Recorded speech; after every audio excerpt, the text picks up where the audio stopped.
जय हिंद प्यारे साथियों। Unique study with Ajay YouTube channel पर आप सभी का बहुत बहुत स्वागत है। और आज की जो ज्योग्राफी के मैराथन है उसको बिल्कुल शुरुआत करते हैं। बीच में कुछ डिस्टर्बेंस हुए थे जिसकी वजह से मैंने ज्योग्राफी वाली मैराथन बंद कर दी थी। ठीक है, कोई फैमिली इशू हो गया था, बीमारी चल रही थी। ठीक है, और अब हम बिल्कुल रेगुलर ज्योग्राफी की मैराथन करेंगे। और मैं आपको हर बार बोलता हूँ कि और तो कुछ पढ़ो चाहे मत पढ़ो, लेकिन ये वाली जो मैराथन है मैं लेके आ रहा हूँ, इनको आप रेगुलर देखो और इनको एक भी मिस मत करो बस। अब यहाँ पर हम स्वेज नहर के बारे में बताते हैं। सबसे पहली तो बात क्या है, स्वेज नहर किसको जोड़ती है? लाल सागर को भूमध्य सागर से जोड़ती है। ठीक है, और इसका जो निर्माण है वो 1869 में हुआ था। स्वेज नहर 162 किलोमीटर लंबी है, जिसकी चौड़ाई 60 मीटर है और इसकी गहराई 10 मीटर है। मिस्र सरकार ने इसका राष्ट्रीयकरण किया था 1956 में, और संयुक्त राष्ट्र संघ ने इसका राष्ट्रीयकरण किया था 1967 में। ठीक है, उसके बाद पनामा नहर एक मानव निर्मित नहर है जो कि प्रशांत महासागर को अटलांटिक महासागर से जोड़ती है। 15 अगस्त 1914 को बनकर तैयार हुई थी। 82 किलोमीटर लंबी है, 90 मीटर चौड़ी है, 12 मीटर गहरी है। जो पनामा नहर है इसके ऊपर 3 लॉक बने हुए हैं। एक गार्टून लॉक्स है जो अटलांटिक तट पर है, दूसरा पेडरो लॉक्स है जो बीच में है, और तीसरा मीरा फ्लोर्स लॉक्स है जो कि प्रशांत महासागर पर है। अब देखो याद करने का तरीका, मीरा फ्लोर्स फ्लोर्स प्रशांत, फ्लोर्स प्रशांत। देखो फ्लोर्स प्रशांत दोनों शब्द आपस में मिलते हुए हैं, फ्लोर्स प्रशांत, फ्लोर्स प्रशांत। ठीक है, उसके बाद हम बात करते हैं सर्वाधिक सबसे ज़्यादा सड़क घनत्व की बात करें तो भारत में सबसे ज़्यादा सड़क घनत्व गोवा में है, फिर पंजाब में और फिर तमिलनाडु में है। सड़क परिवहन सबसे ज़्यादा यदि हम बात करें विश्व लेवल पर तो अमेरिका पहली पोजीशन पर, दूसरा इंडिया और तीसरा चाइना है। 35 डिग्री दक्षिणी अक्षांश के 35 डिग्री दक्षिणी अक्षांश के दक्षिण में कोई भी वायु मार्ग अवेलेबल नहीं है। द्रुज का पाइपलाइन जिसको मैत्री पाइपलाइन कहा जाता है विश्व की सबसे लंबी पाइपलाइन है। सारातोवा को मास्को से जोड़ती है जो कि पेट्रोलियम के ट्रांसपोर्टेशन के लिए बहुत ही ज़्यादा फेमस है। इसके अलावा एक HBJ गैस पाइपलाइन है। एच का मतलब हजीरा जो कि गुजरात में है, बी का मतलब बीजापुर जो कि मध्य प्रदेश में है, और जे का मतलब जगदीशपुर जो कि उत्तर प्रदेश में है। तो जो HBJ गैस पाइपलाइन है ये 1750 किलोमीटर लंबी है जो कि हजीरा गुजरात, बीजापुर मध्य प्रदेश और जगदीशपुर उत्तर प्रदेश को जोड़ती है। कैनेडियन पैसिफिक रेल मार्ग हेलीपैक्स टू वैंकूवर जाता है। कैनेडियन नेशनल रेल मार्ग है जो प्रिंस रूपर्ट को मुसोलिन से जोड़ता है। ट्रांस साइबेरियन रेल मार्ग जो कि सेंट पीटर्सबर्ग को वास्को डी व्लादिवोस्टोक से जोड़ता है। ठीक है ना, ट्रांस साइबेरियन रेल मार्ग है जो सेंट पीटर्सबर्ग को व्लादिवोस्टोक से जोड़ता है जो कि 9560 किलोमीटर लंबा है। ट्रांस इंडियन जो कि दक्षिणी अमेरिका में है, और ट्रांस इंडियन जो रेल मार्ग है वो अर्जेंटीना को चिली से जोड़ता है, मतलब ब्यूनस आयर्स को वोल्पराइजो से जोड़ता है। कैप कोयरा रेल मार्ग, कैप कोयरा रेल मार्ग जो कि कोयरा को, जो कैप कोयरा रेल मार्ग है ना, इसकी सबसे खास बात बताऊं, ये मिस्र के कोयरा को कैप टाउन जो कि साउथ अफ्रीका में इनको जोड़ता है। तो जो कैप कोयरा रेल मार्ग है जो मिस्र का एक कोयरा है नगर है, उसको साउथ अफ्रीका के कैप टाउन से जोड़ता है। कैप कोयरा रेल मार्ग है जो उत्तर से दक्षिण की ओर विस्तृत विश्व का सबसे लंबा रेल मार्ग है। ध्यान रखना, कैप कोयरा रेल मार्ग एक ऐसा रेल मार्ग है जो कि उत्तर से दक्षिण की ओर फैला हुआ है और विश्व का सबसे लंबा रेल मार्ग है। रेलवे लाइन की बात करें, सबसे लंबी रेलवे लाइन अमेरिका में है, फिर चाइना में है, फिर रूस में है और फिर इंडिया में है। क्षेत्रफल सापेक्ष अधिकतम रेल मार्ग जाल की मैं बात करूं तो सबसे ज़्यादा क्षेत्रफल के सापेक्ष सर्वाधिक रेल मार्ग है जर्मनी में। जनसंख्या के सापेक्ष सर्वाधिक रेल मार्ग है कनाडा में। उत्तरी ट्रांस महाद्वीपीय रेल मार्ग है जो सिएटल को न्यूयॉर्क से जोड़ता है। मध्यवर्ती ट्रांस महाद्वीपीय रेल मार्ग है जो सैन फ्रांसिस्को को न्यूयॉर्क से जोड़ता है। दक्षिणी ट्रांस महाद्वीपीय रेल मार्ग है जो लॉस एंजिल्स को अल्बुकर्क से जोड़ता है। ध्यान रखना, अब यहाँ पर देखो एक अलग बात निकल कर आई है। जो दक्षिणी ट्रांस महाद्वीपीय रेल मार्ग है वो लॉस एंजिल्स से चलता है और अल्बुकर्क तक जाता है। अल्बुकर्क जाने पर यह 2 भागों में डिवाइड हो जाता है। इसका जो उत्तरी भाग है वो न्यूयॉर्क की ओर चला जाता है और इसका जो दक्षिणी भाग है वो न्यू ऑरलियंस की ओर चला जाता है। ठीक है, तो साउथ ट्रांस महाद्वीपीय रेल मार्ग है जो लॉस एंजिल्स से अल्बुकर्क तक जाता है। अल्बुकर्क में जाकर 2 पार्ट में डिवाइड हो जाता है। इसका नॉर्थ पार्ट है जो न्यूयॉर्क की ओर जाता है और साउथ पार्ट है इसका न्यू ऑरलियंस की ओर जाता है। ठीक है।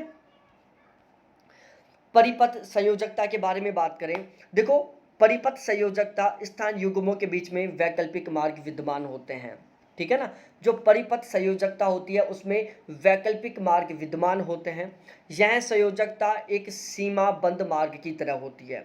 किसकी तरह होती है? एक सीमाबद्ध मार्ग की तरह होती है। सीमाबद्ध बोल रहा हूं मैं, सीमाबद्ध नहीं, सीमाबद्ध। और इसके अलावा स्थान युग्मों के मध्य एक से अधिक संयोजन होते हैं। और जो परिपथ संयोजकता होती है वो होती है E माइनस वी प्लस जी होती है।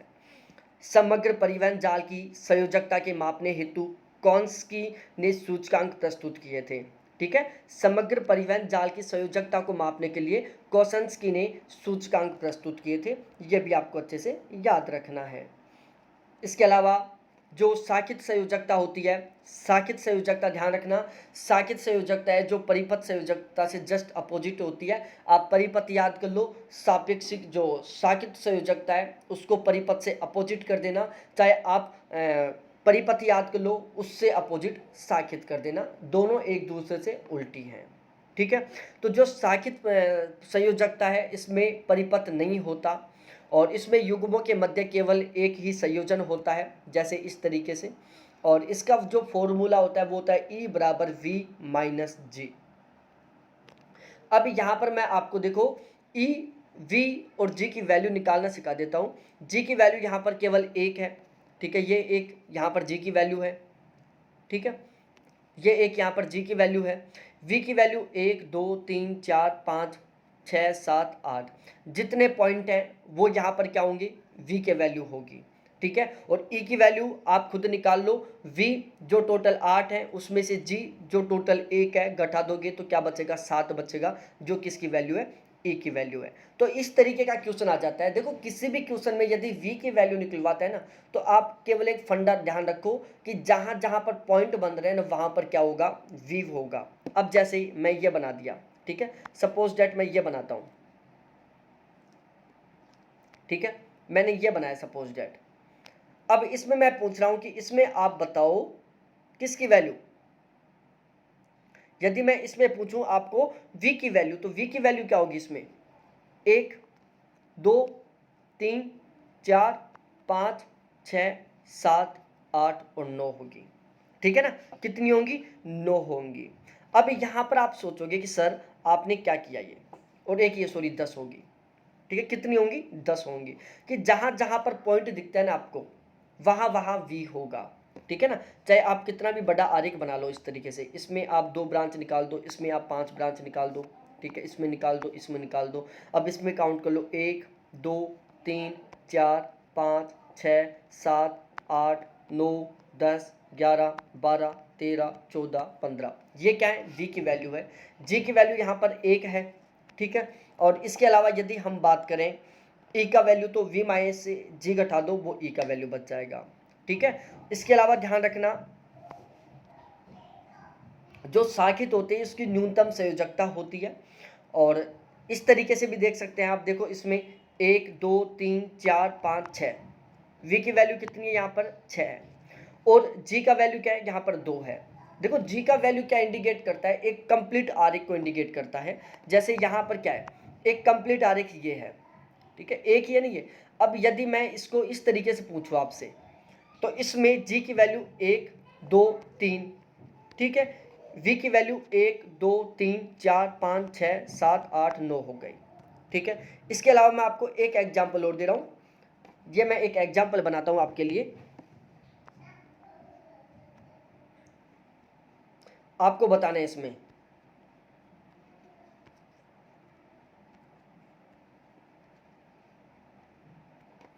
इसमें आपको V की, G की और E की वैल्यू बतानी है। G की मैं वैल्यू बता देता हूं, 1 2 3 4 5 6 7, G की वैल्यू कितनी है? 7 है। अब आप V की वैल्यू काउंट कर लो। इसमें V की वैल्यू कितनी होगी? 1, देखो मैं थोड़ा बड़ा करके दिखा देता हूँ, ये क्वेश्चन आता है 1 2 3 4 5 6 7 8 9 10 11 12 13 14 15 16 17 18 19 20 21 22 23 24 25 26 27 28 29 30, ठीक है। G की वैल्यू क्या है? जी की वैल्यू कितनी आ रही थी, 7 आ रही थी, वी की वैल्यू 30 आ गई, ई की वैल्यू आप खुद निकाल लो कि वी में से जी लेस कर दो और वो ई की वैल्यू बच जाएगी। ठीक है, न्यूनतम दूरी वाला मार्ग, न्यूनतम परिवहन लागत वाला मार्ग और अधिकतम प्रवाह वाला या बहाव वाला मार्ग। ठीक है, उसके बाद शाखन संयोजकता या साकित संयोजकता के बारे में बात करें। देखो ये सारा सारा है जो किसके बारे में है, ये सारा सारा किसके बारे में प्यारे साथियों, परिपथ संयोजकता के बारे में। ये सारा सारा किसका एग्जाम्पल था, ये परिपथ संयोजकता। अब हम ये तीन खासियत हो ध्यान रखना परिपथ संयोजकता की, कि परिपथ संयोजकता की सबसे पहली बात क्या है कि इसमें न्यूनतम दूरी वाला मार्ग होता है, दूसरा न्यूनतम परिवहन लागत वाला मार्ग होता है और तीसरा अधिकतम प्रवाह वाला मार्ग होता है। उसके बाद हम बात करते हैं शाखन या साकित संयोजकता। यह पेड़ की शाखाओं की भांति होती है। ठीक है ना, साकित या शाखन किसके समान होती है, पेड़ की शाखाओं के समान होती है। संयोजन रेखाएं परिपथ नहीं बनाती हैं। इसमें दो स्थान युग्मों के मध्य केवल एक ही प्रत्यक्ष मार्ग को हटा दिया जाए तो यह संयोजकता जाल भागों में विभाजित हो जाता है। ठीक है, इसको मत याद करो, चाहे आप इसको स्किप कर दो, हटा दो। ठीक है, शाखन संयोजकता की अगली विशेषता यह न्यूनतम जाल होता है। साकित में क्या होता है, जाल न्यूनतम होता है। केंद्रों वी की संख्या मार्गों ई की संख्या से एक अधिक होती है। ध्यान रखना यहाँ पर जो वी की संख्या है ना वो ई की संख्या से क्या होती है, एक अधिक होती है। इसमें कोई एकाकी केंद्र नहीं होता। ठीक है, तो आपको साकित की और परिपथ की दोनों की स्पेशल जो मेन विशेषताएं थी वो मैंने यहाँ पर लिख दी हैं, इनको आपको याद कर लेना है। संयोजकता किसी भी परिवहन जाल में स्थित विभिन्न केंद्रों के संयोजन का स्तर उस जाल की संयोजकता कहलाती है। किसी भी परिवहन जाल में स्थित विभिन्न केंद्रों के संयोजन का स्तर उस जाल की संयोजकता कहलाती है। केंद्रों का संयोजन बढ़ने पर जाल की संयोजकता बढ़ जाती है। पथ संयोजकता परिवहन जाल का सरल रूप है। संयोजकता एक सीधी रेखा में होती है। यह संयोजकता एक रेखा वाले मार्ग को प्रदर्शित करती है। इस संयोजन में महत्वपूर्ण समस्या एक आदर्श अथवा उत्तम मार्ग ज्ञात करने की होती है। ठीक है, तो ये सारी विशेषताएं हैं पथ संयोजकता के बारे में। अब देखो ये घुमावदार है और ये सीधे हैं, कोई कहीं इशू नहीं आ रहा, बिल्कुल आपको समझ लेना है। आयु में केंद्रों की अभिगम्यता का स्तर जानने के लिए एक सूत्र है, CIJ बराबर सिग्मा एन, सिग्मा के निचले हिस्से में होगा जे, स्मॉल जे बराबर small I D I J. D और आई दोनों स्मॉल है, जे कैपिटल है। ये देखो ये शब्द है ना स्मॉल कैपिटल वाला, इनको बहुत स्पेशली तरीके से याद रखना है आपको। उसके बाद हम थोड़ा आगे बढ़ते हैं। गुरुत्वाकर्षण मॉडल, देखो गुरुत्वाकर्षण मॉडल सबसे पहले 1929 में रॉयली ने दिया, 1947 में जिफ ने दिया, 1949 में स्टुअर्ट ने दिया। न्यूटन की संकल्पना पर आधारित है। ध्यान रखना जो गुरुत्वाकर्षण मॉडल है वो न्यूटन की संकल्पना पर आधारित है। उसके बाद हेक्सचर ओहेलिन का सिद्धांत, इसके प्रतिपादक हैं स्वीडिश अर्थशास्त्री हेक्सचर और ओहेलिन, और इन्होंने अपना जो सिद्धांत दिया था वो एक व्यापार सिद्धांत से संबंधित था। तो हेक्सचर ओहेलिन का सिद्धांत वो किससे संबंधित है, व्यापार सिद्धांत से संबंधित है। नौसैनिक पतन जो पर्ल हार्बर है वो क्या है, एक नौसैनिक पतन है। आंतरिक पतन क्या होता है, समुद्र से दूर अंतर स्थल की ओर, ठीक है, समुद्र से दूर अंतर स्थल की ओर जो पतन होते हैं उनको हम क्या कहते हैं, आंतरिक पतन कहते हैं। जैसे मैनचेस्टर है मिसिसिपी नदी पर, मैनसिफ है हुगली नदी पर, कोलकाता है। अब देखो मैं समझाता हूँ क्या हुआ सिस्टम। ये हमारा तट है, ठीक है, ये सागर है, तो सागर से दूर अंदर की ओर, ठीक है। अब यदि यहाँ पर क्या हो, कोई पोर्ट हो, यहाँ पर कोई पोर्ट हो, ठीक है, और इस पोर्ट को इस नहर के माध्यम से किससे जोड़ दिया, सागर से जोड़ दिया, तो ये वाला जो पोर्ट है उसको हम क्या कहेंगे, आंतरिक पोर्ट कहेंगे, इंटरनल पोर्ट कहेंगे, इसको हम आंतरिक पतन कहेंगे, जो कि एक किसके द्वारा जुड़ा हुआ होता है, एक नहर के माध्यम से जुड़ा हुआ होता है, कैनल के माध्यम से जुड़ा हुआ होता है। इसके तीन एग्जाम्पल है, पहला मैनचेस्टर है, दूसरा मैनसिफ है जो कि मिसिसिपी नदी पर, और तीसरा हुगली कोलकाता है जो कि हुगली नदी पर है। ठीक है, अब आपको एक चीज़ बतानी है, ऐसी कौन सी नहर है जिसका प्रयोग हुगली नदी के जल स्तर को बनाए रखने के लिए या हुगली नदी के जल स्तर को ऊंचा रखने के लिए प्रयोग किया जाता है। ध्यान रखना, गंगा नदी में वेस्ट बंगाल से एक भागीरथी नहर निकाली गई है, और उस भागीरथी नहर की लंबाई है टोटल 37 किलोमीटर। और उस भागीरथी नहर को किससे जोड़ा गया है? हुगली नदी से। जैसे ये गंगा नदी बह रही है, ठीक है, और यहाँ पर ये हुगली नदी बह रही है, और यहाँ पर क्या है? कोलकाता बंदरगाह है। अब ये गंगा नदी में यहाँ पर वेस्ट बंगाल में क्या किया? एक नहर निकाली गई, ठीक है। इस नहर का नाम है भागीरथी नहर। क्या है? भागीरथी नहर, जो कि 37 किलोमीटर लंबी है। अब इस नहर का उपयोग किस में किया जाता है? हुगली नदी के जल स्तर को बनाए रखने के लिए। ये जो हुगली नदी है, इसका वाटर लेवल डाउन ना जाए, इसके लिए क्या किया जाता है? गंगा नदी से हुगली नदी में भागीरथी नहर के माध्यम से पानी पहुंचाया जाता है। ठीक है, समझ में आ गई बातें? ग्राफ सिद्धांत संगम स्थल अभिगम्यता के मूल्यांकन का सुविधाजनक एवं स्थिर माप प्रदान करता है। संगम स्थलों की गम्यता की व्याख्या हेतु अनेक सैद्धांतिक सूचकांकों को काम में लिया जाता है। जैसे आयु सबसे महत्वपूर्ण है, संयोजी आयु है, घातक आयु है जिसको हम अप्रत्यक्ष आयु कहते हैं, टी या अभिगम्य आयु है, न्यूनतम पथ आयु है या भारित आयु है। ये सारे के सारे किससे संबंधित है? सैद्धांतिक सूचकांकों के रूप में काम लिए जाते हैं, ये आयु है। ठीक है। अभिगम्यता को प्रभावित करने वाले कारक जैसे धरातल है, जलवायु है, वनस्पति है, परिवहन साधन है, लागत है, समय है, दूरी है, जनसंख्या है, परिवहन आवृत्ति है। ये सारे के सारे वो फैक्टर हैं जो अभिगम्यता को प्रभावित करते हैं। अभिगम्यता का मतलब होता है आने जाने को। ठीक है। इंटरपोर्ट क्या होता है? आंत्रोपोपतन क्या होता है? एक देश के माल को दूसरे देश तक भेजने का काम करता है। अब देखो मैं इंटरपोर्ट को समझाता हूँ क्या होता है। इंटरपोर्ट क्या होता है? सपोज दैट यहाँ पर हमारा अमेरिका है, अपना क्या, दूसरों का अमेरिका है, यहाँ पर अमेरिका है, और इस तरीके से कोई जहाज को अमेरिका से माल को यहाँ पर पहुँचाना है, साउथ अफ्रीका को। ठीक है, इस रास्ते से पहुँचाना है। ठीक है। अब यहाँ पर क्या हुआ? ये जहाज आया और यहाँ पर हमने एक बंदरगाह बना दिया। ठीक है। ये जहाज आया और अपने माल को इसने यहाँ पर उतार दिया। फिर यहाँ से एक दूसरा जहाज लगा और उसने इस माल को भरकर और ये साउथ अफ्रीका तक पहुँचा दिया। ठीक है। तो इस बंदरगाह पर क्या काम हो रहा है? एक देश का माल उतर रहा है और वो माल किसी दूसरे जहाज में लद कर किसी दूसरे देश जा रहा है। ये काम हो रहा है ना भाई। इस देश का माल इस बंदरगाह तक पहुंचा और इस बंदरगाह पर उस सामान को उतार लिया गया और इस बंदरगाह से उसी सामान को वापस भरकर दूसरे जहाज में वापस भरकर और किसी दूसरे देश पहुंचाया गया। तो ये जो बंदरगाह है वो क्या काम कर रहा है? किसी एक देश के माल को उतारने का काम कर रहा है और उसी माल को दूसरे जहाज में लदकर किसी दूसरे देश तक पहुंचाने का काम कर रहा है। तो इसको हम क्या कहते हैं? आंत्रोपोपतन कहते हैं, जो कि सिंगापुर जो बंदरगाह है ना, वो आंत्रोपोपतन के रूप में काम करता है। एक पोर्ट ऑफ कॉल होते हैं, लंबे समुद्री मार्ग यात्राओं के दौरान ईंधन, पानी व भोजन के लिए व्यवस्था होती है।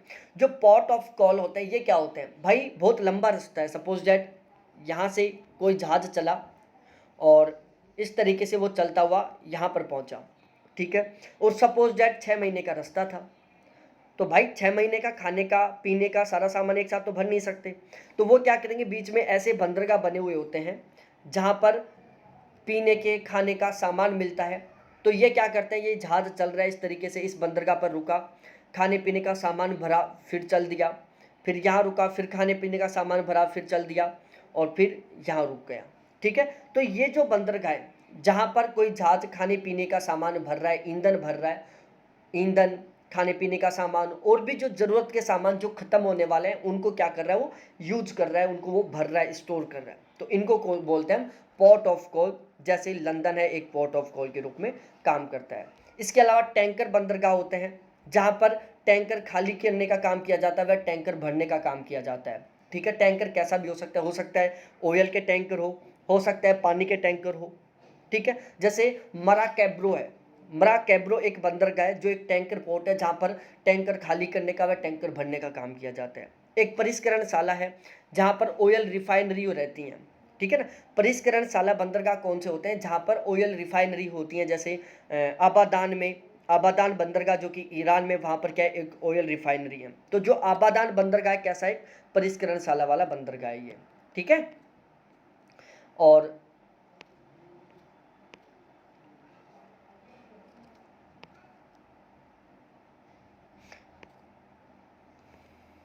देखो यहाँ पर ध्यान रखना आपको, एक मिनट।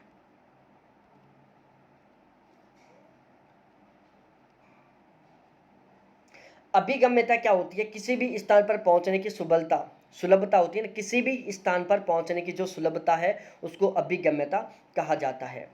अल्फा नेटवर्क अल्फा के द्वारा दिखाया जाता है, जटिल नेटवर्क के लिए सबसे ज़्यादा उपयोगी होता है।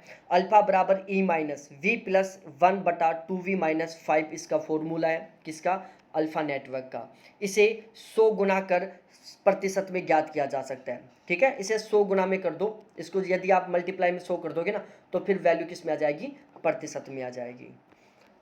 जितना ज़्यादा प्रतिशत मान होगा नेटवर्क कनेक्टिविटी उतनी अधिक होगी, और प्रतिशत का मान जितना कम होगा नेटवर्क कनेक्टिविटी भी उतनी कम होगी। अल्फा का मान 0 से 1 के बीच में होता है। उसके बाद आता है गामा इंडेक्स। दिए गए नेटवर्क में किनारों और कोनों के बीच का अनुपात होता है। गामा इंडेक्स में क्या होता है? किनारों और कोनों के बीच का अनुपात होता है गामा इंडेक्स में। गामा बराबर E/3 कोष्टक V-2 गामा का फॉर्मूला है। ठीक है, गामा बराबर E/3 कोष्टक V-2 किसका फॉर्मूला है? गामा का है। गामा का मान 0 से 1 के बीच में होता है और इसको प्रतिशत में लिखा जाता है। ठीक है, गामा को भी प्रतिशत में लिखा जाता है, इसकी वैल्यू भी 0 से 1 के बीच में होती है। कॉनसस्की ने 1963 में परिवहन नेटवर्क की संरचना का अध्ययन किया। इन्होंने नेटवर्क कनेक्टिविटी को मापने के लिए वर्णनात्मक सूचकांकों को विकसित किया, जिसमें प्रमुख सूचकांक है अल्फा, बीटा, गामा और साइक्लोमेट्रिक्स। ठीक है, जो कोसेंस्की महोदय थे उन्होंने 1963 में परिवहन नेटवर्क की संरचना का अध्ययन किया और नेटवर्क कनेक्टिविटी को मापने के लिए वर्णनात्मक सूचकांकों को विकसित किया, जिसमें वर्णनात्मक सूचकांक प्रमुख है, जैसे अल्फा है, बीटा है, गामा है और साइक्लोमेट्रिक्स है। बीटा इंडेक्स कनेक्टिविटी का सबसे सरल उपाय है। बीटा बराबर नेटवर्क में ऑक्स बटा नेटवर्क में नोड्स, इसका फॉर्मूला है नेटवर्क में ऑक्स बटा नेटवर्क में नोड्स। ठीक है, बीटा का मान 0 से 1 के बीच में होता है और 0 वाले मान में कोई किनारा नहीं होता, ध्यान में रखना है ये बात आपको। तो इस तरीके से ये छोटी सी एक कहानी टाइप से क्लासेस थी और मैराथन थी। ये ध्यान रखना, मैं हर बार बोलता हूँ, केवल मैराथन पढ़ लो, बहुत सारे क्वेश्चन टपकेंगे, बिल्कुल एग्जैक्ट क्वेश्चन आएंगे यहाँ से। अब बात करते हैं, कुछ थोड़ा सा और पढ़ लेते हैं। देखो, एशियन ड्रामा और एशियन ड्रामा और एग्नेस्ट द स्ट्रीम, दो किताबें हैं। एक का नाम है एशियन ड्रामा, दूसरी का नाम है एग्नेस्ट द स्ट्रीम, जो कि गुन्नार मिड्डल की हैं। ठीक है, और इसके अलावा TBL ट्रिबल बॉटम लाइन, जो कि संवहनीयता से संबंधित है, और दंडकारण्य प्रदेश छत्तीसगढ़ ओडिशा में, जो कि दक्षिणी पूर्वी भारत में आता है। ब्रह्मपुत्र नदी भारत में प्रवेश करती है नामचा बरवा दर्रा से। जो ब्रह्मपुत्र नदियाँ भारत में नामचा बरवा दर्रा से प्रवेश करती है और भारत में प्रवेश करते ही इसका नाम दिहांग हो जाता है। दिहांग और लोहित दोनों नदियाँ आपस में सदिया के पास में मिलती हैं। दिहांग और लोहित दोनों आपस में सदिया के पास मिलती है और जहाँ पर इसका नाम ब्रह्मपुत्र हो जाता है। बांग्लादेश में ब्रह्मपुत्र को जमुना के नाम से जाना जाता है। ठीक है, इसके अलावा देखो, जनरल नेचुरल साइंस कांट की किताब है। ज्योग्राफी ऑफ कोरोलॉजी, ये भी कांट की है। General natural science, geography of chorology दोनों कांट की हैं। एशिया सेंट्रल और पृथ्वी का मानव का घर। ठीक है, ध्यान रखना, एशिया सेंट्रल किताब किसकी है? हमबोल्ट की है। पृथ्वी को मानव का घर किसने कहा? हमबोल्ट ने कहा। तो पृथ्वी को मानव का घर हमबोल्ट ने कहा, एशिया सेंट्रल हमबोल्ट की है। सर्वाधिक ग्रामीण जनसंख्या हिमाचल प्रदेश में 90% ग्रामीण जनसंख्या। सर्वाधिक नगरीय जनसंख्या दिल्ली में है 97.5%। और सिटी इम्प्रूवमेंट ट्रस्ट, जो कि सबसे पहला मुंबई था, सबसे पहला सिटी इम्प्रूवमेंट ट्रस्ट कहाँ पर था? मुंबई में। जो पहला सिटी इम्प्रूवमेंट ट्रस्ट है वो कौन है? मुंबई है। तो पहला सिटी इम्प्रूवमेंट ट्रस्ट मुंबई है, जो कि सालसियाट द्वीप पर स्थित है। ध्यान रखना, मुंबई कहाँ पर है? सालसियाट द्वीप पर है। उपांत शब्द का सबसे पहले प्रयोग 1937 में स्मिथ ने किया था। सिटी रीजन शब्द या सिटी रीजन RL सिंह से संबंधित है और हंटिंगटन एक नियतवादी भूगोलवेता थे। ठीक है, तो इतनी बातें आपको अच्छे से समझ में आ गई होंगी। बाकी की बातें हम कल पढ़ेंगे।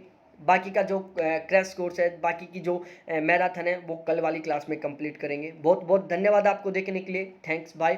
अब बिल्कुल रेगुलर लाइव चलेगी हमारी शाम को 7:30 बजे से 8:30 बजे तक रेगुलर क्रैश कोर्स चलेगा ज्योग्राफी का। गांठ बांध के सुन लो, पेपर होगा तब तक रेगुलर क्रैश, ये जो मैराथन है ये देखना है आपको, और इसका मैं कोई चार्ज नहीं ले रहा, बिल्कुल फ्री है। हाँ, दिसंबर वाले एग्जाम के लिए आप तैयारी कर रहे हो तो आप मेरा पेड बैच जरूर लें। बहुत बहुत धन्यवाद आपको देखने के लिए, थैंक्स बाय।